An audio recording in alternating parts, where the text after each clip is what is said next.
The Book of Luke, chapter 6.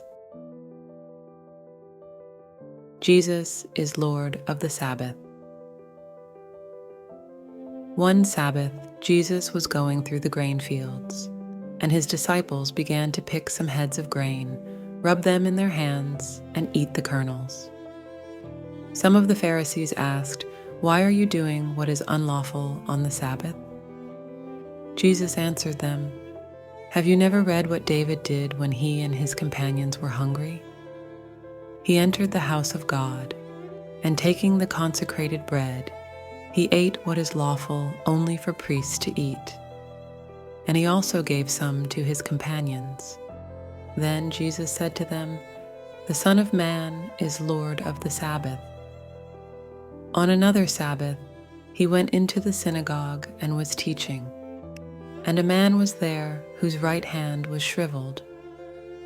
The Pharisees and the teachers of the law were looking for a reason to accuse Jesus. So they watched him closely to see if he would heal on the Sabbath. But Jesus knew what they were thinking and said to the man with the shriveled hand, "Get up and stand in front of everyone." So he got up and stood there. Then Jesus said to them, "I ask you, which is lawful on the Sabbath, to do good or to do evil, to save life or to destroy it?" He looked around at them all and then said to the man, "Stretch out your hand." He did so, and his hand was completely restored. But the Pharisees and the teachers of the law were furious and began to discuss with one another what they might do to Jesus. The 12 Apostles. One of those days, Jesus went out to a mountainside to pray and spent the night praying to God. When morning came, he called his disciples to him and chose 12 of them, whom he also designated apostles: Simon, whom he named Peter, his brother Andrew, James, John, Philip, Bartholomew, Matthew, Thomas, James son of Alphaeus, Simon who was called the Zealot, Judas son of James, and Judas Iscariot, who became a traitor. Blessings and woes. He went down with them and stood on a level place. A large crowd of his disciples was there, and a great number of people from all over Judea, from Jerusalem, and from the coastal region around Tyre and Sidon, who had come to hear him and to be healed of their diseases. Those troubled by impure spirits were cured, and the people all tried to touch him, because power was coming from him and healing them all. Looking at his disciples, he said, "Blessed are you who are poor, for yours is the kingdom of God. Blessed are you who hunger now, for you will be satisfied. Blessed are you who weep now, for you will laugh. Blessed are you when people hate you, when they exclude you and insult you and reject your name as evil because of the Son of Man. Rejoice in that day and leap for joy, because great is your reward in heaven. For that is how their ancestors treated the prophets. But woe to you who are rich, for you have already received your comfort. Woe to you who are well fed now, for you will go hungry. Woe to you who laugh now, for you will mourn and weep.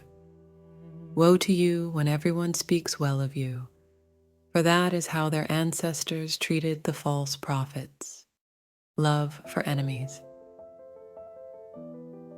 But to you who are listening, I say, love your enemies, do good to those who hate you, bless those who curse you, pray for those who mistreat you.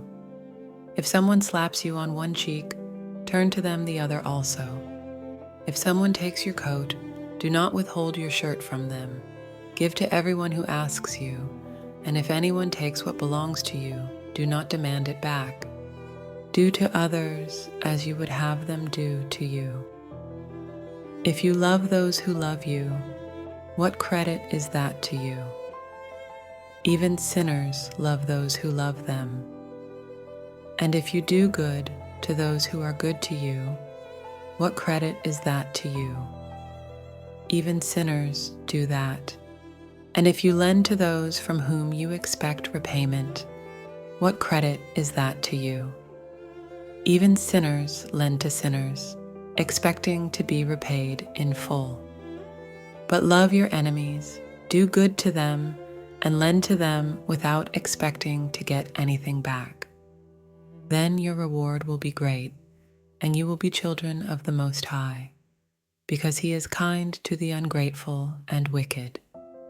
Be merciful, just as your Father is merciful, judging others. Do not judge, and you will not be judged. Do not condemn, and you will not be condemned. Forgive, and you will be forgiven. Give, and it will be given to you. A good measure, pressed down, shaken together, and running over, will be poured into your lap. For with the measure you use, it will be measured to you. He also told them this parable. Can the blind lead the blind? Will they not both fall into a pit? The student is not above the teacher, but everyone who is fully trained will be like their teacher. Why do you look at the speck of sawdust in your brother's eye and pay no attention to the plank in your own eye? How can you say to your brother, "Brother, let me take the speck out of your eye," when you yourself fail to see the plank in your own eye? You hypocrite, first take the plank out of your eye, and then you will see clearly to remove the speck from your brother's eye. A tree and its fruit. No good tree bears bad fruit, nor does a bad tree bear good fruit. Each tree is recognized by its own fruit. People do not pick figs from thorn bushes or grapes from briars. A good man brings good things out of the good stored up in his heart, and an evil man brings evil things out of the evil stored up in his heart. For the mouth speaks what the heart is full of, the wise and foolish builders. Why do you call me Lord, Lord, and do not do what I say? As for everyone who comes to me and hears my words and puts them into practice, I will show you what they are like. They are like a man building a house who dug down deep and laid the foundation on rock.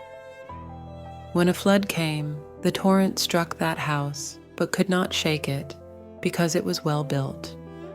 But the one who hears my words and does not put them into practice is like a man who built a house on the ground without a foundation. The moment the torrent struck that house, it collapsed, and its destruction was complete.